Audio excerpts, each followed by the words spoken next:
नमस्कार, आपके साथ मैं हूं सुखबीर। आप देख रहे हैं आपका अपना चैनल भिवानी हलचल। सबसे पहले एक नजर आज की न्यूज हेडलाइंस पर।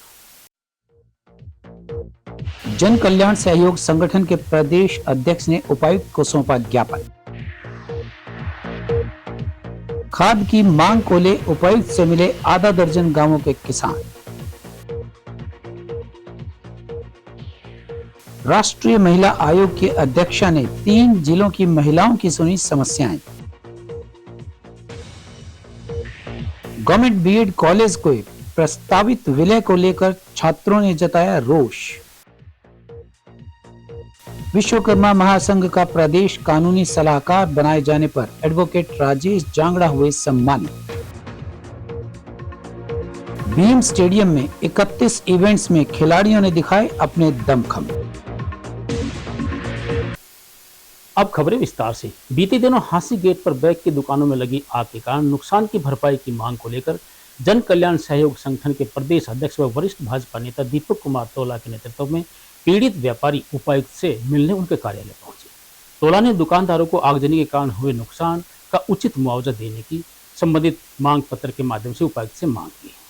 शॉर्ट सर्किट के कारण हांसी गेट स्थित वर्धमान बैग हाउस और मुकेश बैग हाउस में लगी आग ने व्यापारियों को भारी नुकसान पहुंचाया है। इस घटना में वर्धमान बैग हाउस को करीबन 60 लाख रुपए तो मुकेश बैग हाउस को करीबन 15 लाख रुपए का नुकसान हुआ।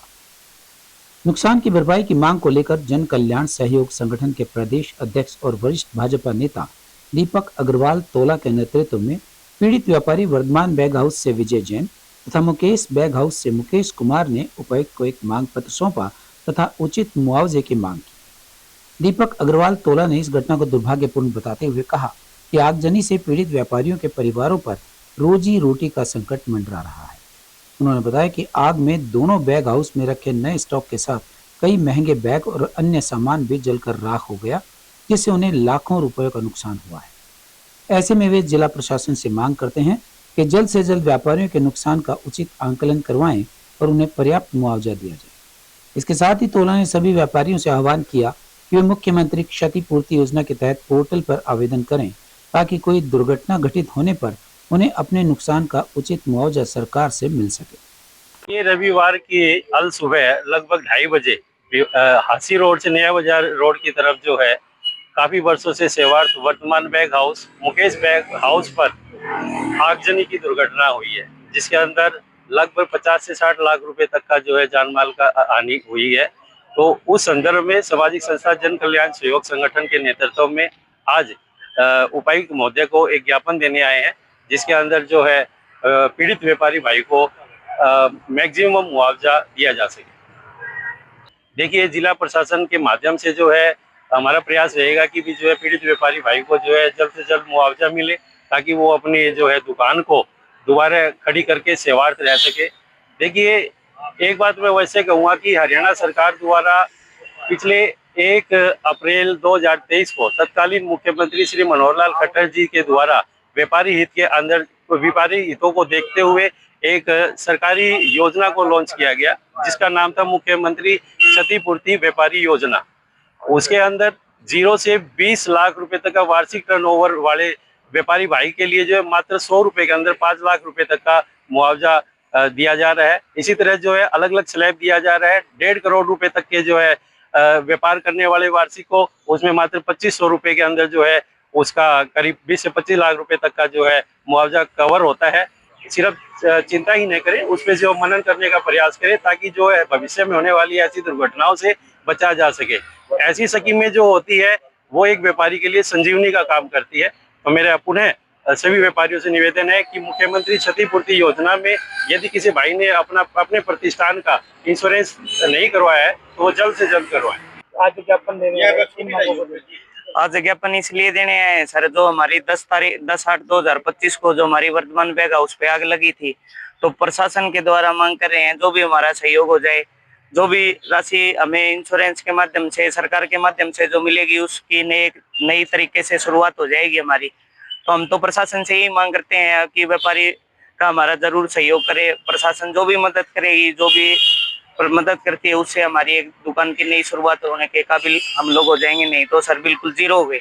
रोड पे आ गए, हमारा इतना नुकसान हो गया। कितनी दुकानें हमारी सर 4 दुकानें हैं और एक दुकान मुकेश बैग हाउस की है, उनको भी नुकसान हुआ सर, जो दुर्घटना हुई है। मुकेश बैग हाउस का मालिक हमारे पास वाली दुकान में फायर हो गया था, उससे आग लगी, उनको तो सारा ही नुकसान हो गया और 60-70% नुकसान मेरी शॉप में हो गया। तो मेरे 12 से 15 लाख रुपए का मिनिमम नुकसान है, मेरे उस नुकसान की भरपाई की जाए। भाई हम तो ये अपने मुआवजे की मांग करते हैं सर, भाई हमें अपना उचित मुआवजा मिल जाए। हमारे फिलहाल तो हम जीरो ग्राउंड पे हैं सर, हमारे पास कुछ फिलहाल कुछ नहीं है, हमारे पास इतने पैसे भी नहीं है हम उसका कंस्ट्रक्शन करा सके, माल ला सके, कुछ नहीं है सर। आज के टाइम हम जीरो हैं, हमें अपने आगे व्यापार चलाने के लिए पैसे से सहयोग किया जाए ताकि हम दोबारा अपना व्यापार चला सकें। 10 तारीख को ना सुबह हमारी 4 दुकानों में आग लगी है, जिससे हमारा बहुत ज़्यादा नुकसान हुआ है। ये प्रशासन से यही मांग है कि हमें उचित मुआवजा दिया ताकि हम अपना काम दोबारा शुरू कर सके। भिवानी जिले में यूरिया खाद के लिए जबरदस्त मारामारी मची हुई है। किसानों को सुबह लाइन में लगने के बाद भी खाद नहीं मिल पा रही है। खाद की आपूर्ति की मांग को लेकर जिले के आधा दर्जन से अधिक गांव के किसान भिवानी के डीसी से मिले। उन्होंने कहा कि किसानों को रबी व खरीफ की फसलों के दोनों मौसम में खाद की कमी से जूझना पड़ता है। उन्होंने अधिकारियों पर निजी दुकानदारों को खाद बेचने के आरोप लगाए। यूरिया खाद की मांग को लेकर आधा दर्जन गांवों के किसान उपायुक्त से मिले। किसानों ने उपायुक्त से पर्याप्त यूरिया व डीएपी खाद दिलाए जाने की मांग की। किसानों ने बताया कि यूरिया व डीएपी खाद के लिए रोजाना भिवानी सुबह लगभग 5 बजे पहुंच रहे हैं। घंटों तक लाइन में खड़े होते हैं, लेकिन उन्हें यह कहकर वापस भेज दिया जाता है कि खाद आज नहीं कल बांटी जाएगी।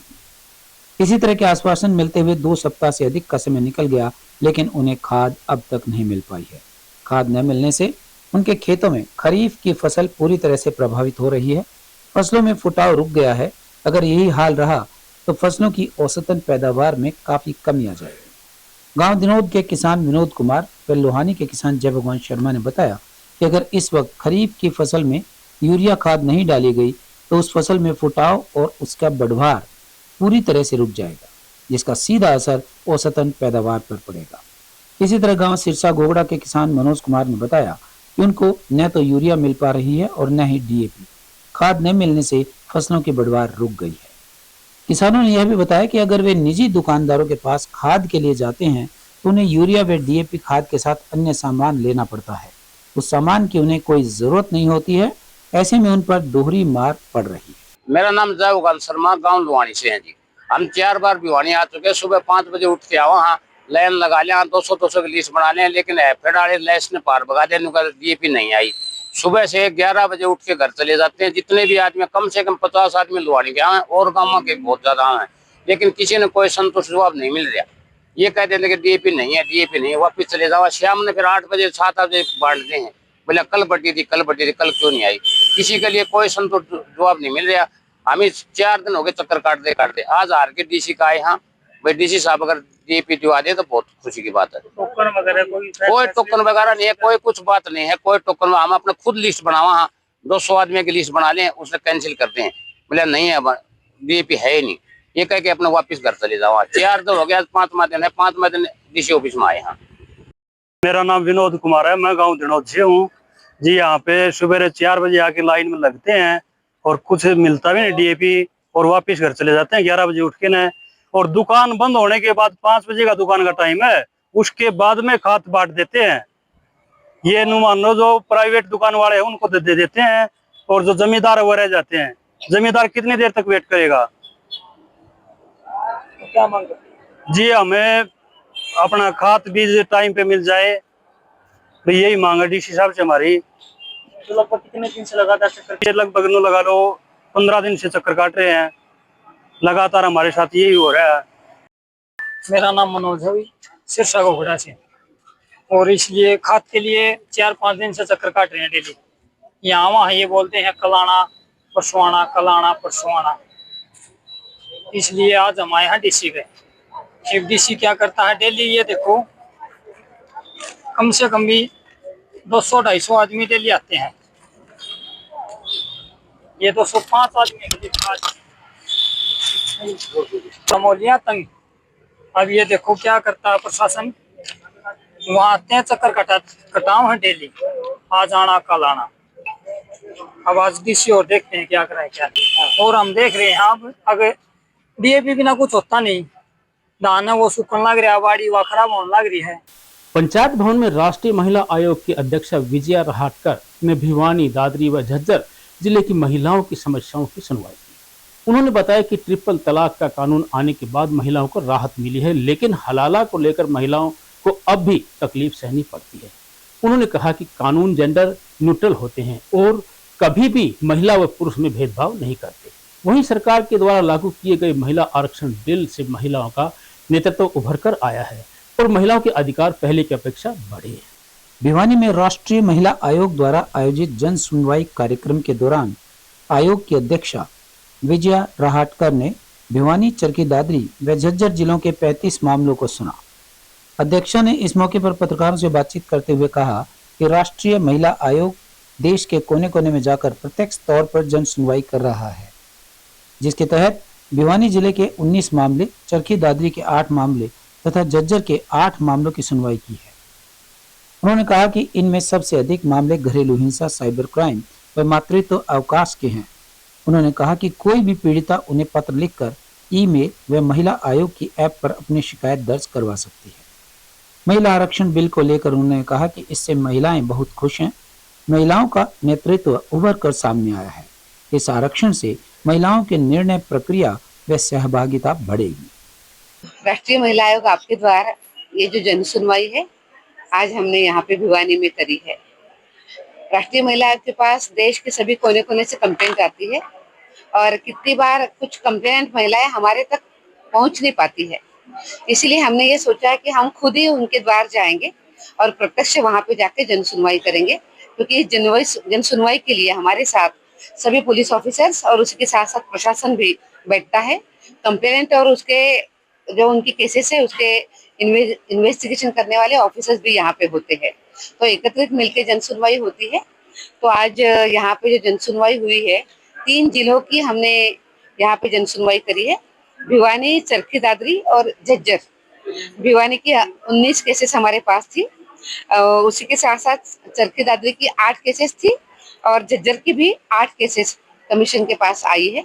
आज हमने यहाँ पे बैठे हुए उसकी अच्छे तरीके से सुनवाई करी है और हमने प्रयास किया है कि जो कंप्लेंट्स करने वाली जो महिला है, जो तकलीफ में है, उनकी बात ठीक से सुनी जाए और उनको राहत देने का पूरा प्रयास करें। क्योंकि हमारे पास जो केसेस आती है वो अधिकाधिक केसेस तो डोमेस्टिक वायलेंस की आती है, फैमिली मैटर्स की आती है, पर इन केसों को भी, इस केसेस को देखना थोड़ा सा कठिन होता है। एक सिटिंग में या एक समय से सभी केसेस तुरंत सॉल्व नहीं होती है, फैमिली की अनेक चीजें उसमें इन्वॉल्व होती है, तो इसके लिए हमें थोड़ा समय लगता है, पर हम अच्छा सा प्रयास करते हैं। कहाँ की कितनी संख्या है, कम ज्यादा है, मैं ये कंपेयर नहीं करूंगी क्योंकि सिर्फ नंबर से काम नहीं चलेगा। उत्तर प्रदेश से हमारे पास सबसे ज्यादा केसेस है, पर उत्तर प्रदेश सबसे बड़ा भी है और दिल्ली से बहुत नजदीक है, तो हमारे पास केसेस वहां से आती रहती है। और आजकल जो नया ट्रेंड भी आ गया है कि जैसे डोमेस्टिक वायलेंस की केसेस आती है, उसी के साथ साथ सेक्सुअल हैरेसमेंट की भी केसेस आती है। अभी तो साइबर क्राइम भी बहुत बढ़ गए हैं और हमारे पास अभी जो हम कहते हैं कि मातृत्व अवकाश लीव जो हम जो कहते हैं, उसके बारे में भी बहुत ज्यादा कंप्लेंट्स अभी आने शुरू हो गई है कि मैटरनिटी बेनिफिट लीव के लिए भी महिलाएं पूछ रही है। सरकार द्वारा गवर्नमेंट बीएड कॉलेज भिवानी को सीबीएलयू में विलय करने की प्रस्तावित योजना का विद्यार्थियों ने विरोध जताया है। छात्र नेता प्रवीण बुरा व मोहित आसलवास ने बताया कि भिवानी का गवर्नमेंट कॉलेज 1973 से चल रहा है और इस कॉलेज में मध्यम वर्ग से संबंधित विद्यार्थियों को बहुत लाभ हुआ है, इसलिए इसे बंद करना उचित नहीं है। उन्होंने इस संबंध में महानिदेशक उच्चतर शिक्षा विभाग को एक मांग पत्र भेजा और कहा कि यदि सरकार ने इसका विलय किया तो गरीब परिवारों के बच्चों के लिए उच्च शिक्षा प्राप्त करना महंगा हो जाएगा। राजकीय शिक्षण महाविद्यालय भिवानी के चौधरी बंसीलाल विश्वविद्यालय में विलय के प्रस्तावित योजना का विद्यार्थियों ने विरोध करते हुए उच्च शिक्षा महानिदेशक एस नारायण आईएफएस के नाम मांग पत्र सौंपा और विलय को रोकने की अपील की। छात्र नेता प्रवीण बुरा व मोहित आसलवास ने कहा कि प्रदेश में मात्र 2 राजकीय शिक्षण महाविद्यालय भिवानी व नारनौल में चलाए जा रहे हैं, जिनमें से भिवानी के राजकीय शिक्षण महाविद्यालय का CBLU में विलय करने की विश्वविद्यालय व विभागीय स्तर पर प्रक्रिया चल रही है, जो कि विद्यार्थी विरोधी कदम है। उन्होंने कहा कि यह संस्थान प्रदेश के सबसे कम शुल्क वाले संस्थानों में से एक है, जिसे गरीब और मध्यम वर्ग के परिवारों को बहुत लाभ हुआ है। छात्र नेताओं ने कहा कि वर्तमान में इस महाविद्यालय की फीस लगभग 34,500 रुपए है, जबकि सेल्फ फाइनेंस या निजी शिक्षण महाविद्यालयों की फीस 1 लाख रुपए से भी अधिक है। यदि यह विलय होता है तो छात्रों को चौधरी बंसीलाल विश्वविद्यालय के मानदंडों के अनुसार अधिक फीस का भुगतान करना होगा, जिससे गरीब परिवारों पर अतिरिक्त बोझ पड़ेगा। उन्होंने कहा कि विलय करने के बजाय इसे एक स्वतंत्र शिक्षण महाविद्यालय के रूप में स्थापित किया जाना चाहिए। छात्र नेता चौधरी बंसीलाल यूनिवर्सिटी, आज हमने जो हमारा BEd कॉलेज है भिवानी, जो 1973 में चौधरी बंसीलाल हमारे महापुरुष थे हरियाणा के, उन्होंने इसकी नींव रखी थी। और हरियाणा में 2 कॉलेज बने थे, एक नारनौल में बना था और एक भिवानी में बना था, और उसको अब उस कॉलेज को मर्ज किया जा रहा है चौधरी बंसीलाल यूनिवर्सिटी में। उसके लिए हमने हायर एजुकेशन के डायरेक्टर को ज्ञापन सौंपा है और उन्हें आश्वासन दिया हमको कि भाई हमारी मांग मान ली जाएगी, नहीं मांग हमारी मानी गई तो हम यहाँ धरना शुरू करेंगे। क्योंकि मर्ज तो उस चीज को किया जाता है, कोई बच्चा टूट जाए, कोई बच्चे कम हो जाए। 100% रिजल्ट है कॉलेज का, नेट और JRF के बच्चे यहाँ हमारी इस लाइब्रेरी में बैठ के BEd कॉलेज के वो कर रहे हैं। फिर भी पता नहीं क्या मनसा है सरकार की, और कुछ लोग यहाँ जो बैठे हैं बड़ी कुर्सी पर, उनकी क्यों इसको मर्ज करना चाहते हैं। हम ऐसा हर हालत में नहीं होने देंगे, क्योंकि हमें लंबी लड़ाई लड़नी पड़ी, उसके लिए भी हम तैयार हैं। अंतर्राष्ट्रीय युवा दिवस के अवसर पर भिवानी कोर्ट परिसर में बार एसोसिएशन के द्वारा एडवोकेट राजेश जांगड़ा को विश्वकर्मा महासंघ का प्रदेश कानूनी सलाहकार बनाए जाने पर सम्मान समारोह का आयोजन किया। जिला बार एसोसिएशन के प्रधान संदीप तंवर ने एडवोकेट जांगड़ा को स्मृति चिन्ह देकर सम्मानित किया और कहा कि युवा वकीलों को न्याय व्यवस्था में सेवा व ईमानदारी की मिसाल कायम करनी चाहिए। वहीं सचिव एडवोकेट विनोद शर्मा ने कहा कि युवाओं की ऊर्जा और विचार शक्ति से समाज में सकारात्मक बदलाव लाया जा सकता है। अंतर्राष्ट्रीय युवा दिवस के अवसर पर भिवानी कोर्ट परिसर में एडवोकेट राजेश जांगड़ा को विश्वकर्मा महासंघ का प्रदेश कानूनी सलाहकार बनाए जाने पर अंग वस्त्र व स्मृति चिन्ह देकर सम्मानित किया गया। अब वे समाज के लोगों को निःशुल्क कानूनी सलाह देकर न्याय प्राप्त करने में मदद करेंगे। राजेश जांगड़ा का समाज सेवा और न्याय के प्रति समर्पण सराहनीय है। उन्होंने हमेशा जरूरतमंदों को निःशुल्क कानूनी मार्गदर्शन देकर न्याय दिलाने में अहम भूमिका निभाई है। उनके अनुभव और निष्पक्ष सोच से समाज को सही दिशा मिलेगी। वे विश्वकर्मा महासंघ की गरिमा को और ऊंचाई तक ले जाएंगे। अधिवक्ता परिषद के प्रधान सुमित जांगड़ा ने कहा कि राजेश जांगड़ा जैसे प्रतिभाशाली अधिवक्ता युवा पीढ़ी के लिए प्रेरणा स्रोत हैं। नवदुर्गा सेवा सहयोग संस्था के संस्थापक सुरेश सैनी ने कहा कि संस्था ऐसे युवाओं को हमेशा प्रोत्साहित करती है जो समाज और न्याय व्यवस्था में सकारात्मक योगदान दे रहे हैं। आज बड़ी खुशी की बात है कि विश्वकर्मा महासंगठन दिल्ली द्वारा मुझे प्रदेश का लीगल एडवाइजर कानूनी सलाहकार नियुक्त किया है और मैं खुश हूं कि जो सेवाएं समाज के प्रति, सर्व समाज के प्रति आज तक किसी भी बात में रही, हमने बढ़ चढ़ के योगदान दिया है। इससे मन में एक जज्बा और जगह है कि इस कार्रवाई को, समाज सेवा को और बड़े प्रेरित होकर समाज सेवा में लगाएं। तो आज जो मान सम्मान मुझे बार अध्यक्ष भाई संदीप कुमार जी ने, जनरल सेक्रेटरी भाई विनोद शर्मा जी ने यहाँ बुला के मुझे सम्मानित किया है, नवदुर्गा सेवा सहयोग संस्था ने मुझे जो मान सम्मान दिया है, उनका आभारी हूँ। और ये सम्मान एक तरह से मोटिवेट करता है कि हम सही दिशा में चल रहे हैं और आने वाले समय में और भी समाज सेवा में बड़े प्रेरित होकर लगे रहेंगे। जहाँ भी कोई दुख तकलीफ की है, पीड़ित की बात है, हम वहाँ जाके उनकी बातों को रखते हैं, उनका सहयोग करते हैं। एक प्रोफेशनल एडवोकेट होने के नाते सामाजिकता दिखाते भी हैं और उनका सहयोग भी करते हैं। तो बाबूजी हमारे साथ में साथी बैठे हैं, वीर शर्मा जी बैठे हैं और हमारी एक टीम है जो सामूहिक प्रयास करती है कि किसी पीड़ित का हम साथ देकर उसके दुखों का निवारण करें और उसके साथ में हम खड़े हों। बहुत सी घटनाएं ऐसी हुई हैं जिसमें वकीलों की भी जरूरत थी, समाज सेवकों की भी जरूरत थी, तो हमने उनका साथ दिया है और कुछ हद तक हमने ये दिखाया भी है कि कि हमारे प्रयास रंग लाए हैं और उनका समाधान हुआ है, और उन्होंने इस बात में हमें आभार भी। हमारे वकील साथी बड़े भाई राजेश जांगड़ा जी को विश्वकर्मा महासंगठन का हरियाणा प्रदेश का लीगल एडवाइजर नियुक्त किया गया है। उसके संबंध में आज वहाँ बार के हॉल में उनका मान सम्मान किया गया था, और हम उम्मीद करते हैं कि हमारे साथी राजेश जांगड़ा जी जिस पद पर विराजमान हुए हैं उसकी गरिमा बढ़ाएंगे और समाज के लिए नेक कार्य करेंगे, और समाज व सामाजिक जो संस्थाएं हैं उनमें बढ़ चढ़कर हिस्सा लेके समाज में फैली कुरीतियों को दूर करने का भरसक प्रयास करेंगे।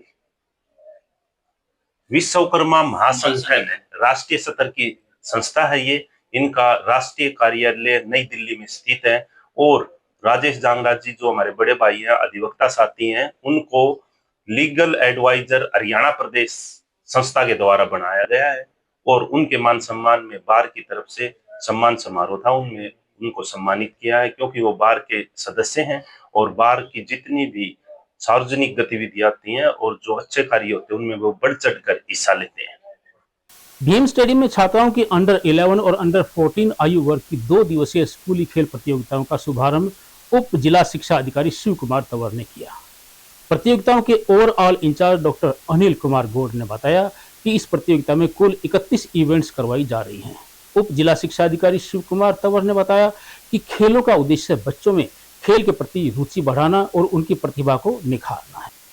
भीम स्टेडियम में हो रहे अंडर 11 और अंडर 14 आयु वर्ग की लड़कियों की 2 दिवसीय स्कूली खेल प्रतियोगिताओं में तीरंदाजी, athletics, badminton, basketball, boxing, cycling, skating, football, gymnastic, handball, hockey, judo, swimming, shooting, table tennis, taekwondo, volleyball, शतरंज, cricket, kabaddi, karate, kho kho, netball, योग सहित विभिन्न खेल शामिल रहे। इस मौके पर मुख्य अतिथि उप जिला शिक्षा अधिकारी शिव कुमार तंवर ने कहा कि प्रतियोगिता का उद्देश्य छात्राओं को राज्य व राष्ट्रीय स्तर पर उत्कृष्ट प्रदर्शन के लिए तैयार करना है। उन्होंने कहा कि विभिन्न खेलों में जोश और उत्साह के साथ मुकाबले देखने को मिले, जिनमें खिलाड़ी अपनी सर्वश्रेष्ठ क्षमता दिखाने के लिए मैदान पर उतरे तथा सभी ने अपनी प्रतिभा का शानदार प्रदर्शन किया। प्रतियोगिता के परिणामों की जानकारी देते हुए शारीरिक शिक्षक विनोद पिंकू ने बताया कि खो खो में भवानीखेड़ा प्रथम तो भिवानी द्वितीय रहा। इसी तरह अंडर 14 के वर्ग कबड्डी में भवानीखेड़ा प्रथम तो तोशाम द्वितीय रहा।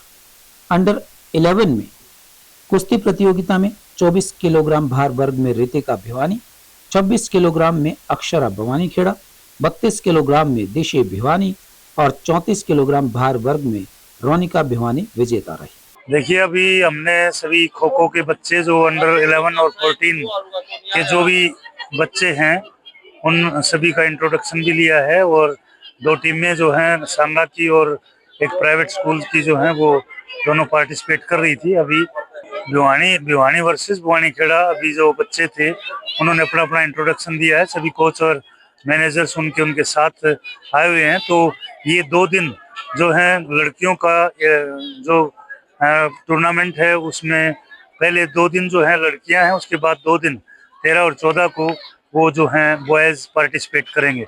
इसमें सभी 7 ब्लॉक से जो हैं सभी बच्चे पार्टिसिपेट कर रहे हैं और बहुत सी टीमें जो हैं यहाँ पर पार्टिसिपेट कर रही हैं और बहुत ही अच्छा माहौल है। और सभी हमारे DPs, PTI's, PGT, physical education और जो भी फिजिकल एक्टिविटीज से जुड़े हुए कोच हैं जो प्राइवेट स्कूल्स के भी हैं, वो सभी बहुत मन लगा करके और इस टूर्नामेंट को सफल बनाने का प्रयास कर रहे हैं।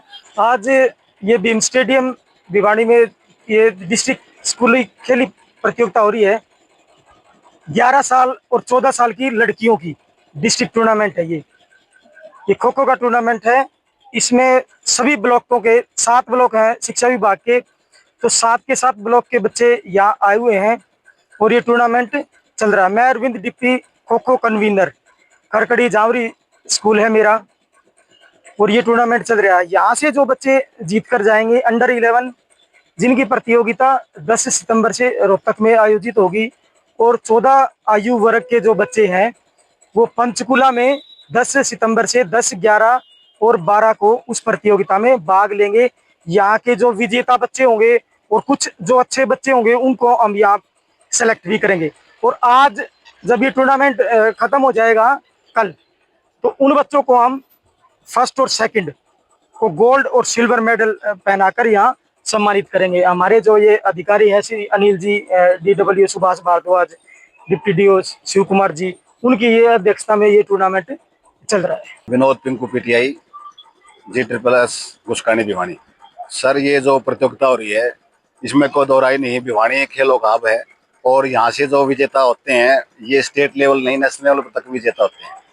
और जो ओलंपिक में जो पदक आते हैं वो खिलाड़ी यहीं से खेले गया है। उसका जो बेसिक गुरु है हमारा PTI DP साथी रहा है और उन्होंने ऐसे ऐसे खिलाड़ी तैयार करके दिए हैं जो खिलाड़ी हमारे देश प्रदेश का नाम रोशन कर रहे हैं। और रही हमारी मैनेजमेंट की बात, यहाँ हर प्रकार की व्यवस्था है, पानी की, एम्बुलेंस की है, पुलिस प्रशासन की है और जितने भी ग्राउंड की मार्किंग वगैरह की है, अच्छे हमारे PTI DP ऑफिशियल्स लगाए हुए हैं। और ये जो ऑफिशियल लगे हुए हैं ये स्टेट लेवल और नेशनल लेवल की जो प्रतियोगिता होती है उनमें भी हिस्सा लेते हैं। प्रतियोगिता का जो आयोजन है CFI school game federation of India के जो नियमानुसार जितने भी नियम होते हैं, जो नेशनल में जो नियम लागू होते हैं, उन्हीं नियमों पर आधारित हमें ये प्रतियोगिता करवा रहे हैं। आगे आने वाले समय बच्चों को दिक्कत ना हो। और ये जो इन्होंने अच्छी पहल शुरू कर रखी है, हमारे भाई अरविंद DP हैं, विनोद सांगा जी हैं और अनिल जी हैं, सत्यवान जी, इन्होंने एक अच्छी प्रतियोगिता किया है कि जो विजेता होगा ब्लॉक स्तर पे कोई नाम नहीं है। अगर ये अपनी तरफ से इन्होंने अपना कलेक्शन खुद करके न और ये इन बच्चों को ये प्राइज भी देंगे। और अंत में फिर से एक नजर आज की न्यूज हेडलाइंस पर। जन कल्याण सहयोग संगठन के प्रदेश अध्यक्ष ने उपायुक्त को सौंपा ज्ञापन। खाद की मांग को ले उपायुक्त से मिले आधा दर्जन गांवों के किसान। राष्ट्रीय महिला आयोग के अध्यक्षा ने 3 जिलों की महिलाओं की सुनी समस्याएं। गवर्नमेंट बीएड कॉलेज को प्रस्तावित विलय को लेकर छात्रों ने जताया रोष। विश्वकर्मा महासंघ का प्रदेश कानूनी सलाहकार बनाए जाने पर एडवोकेट राजेश जांगड़ा हुए सम्मानित। भीम स्टेडियम में 31 इवेंट्स में खिलाड़ियों ने दिखाए अपने दमखम। अब मुझे दीजिए इजाजत, देखते रहिए आपका अपने चैनल भिवानी हलचल।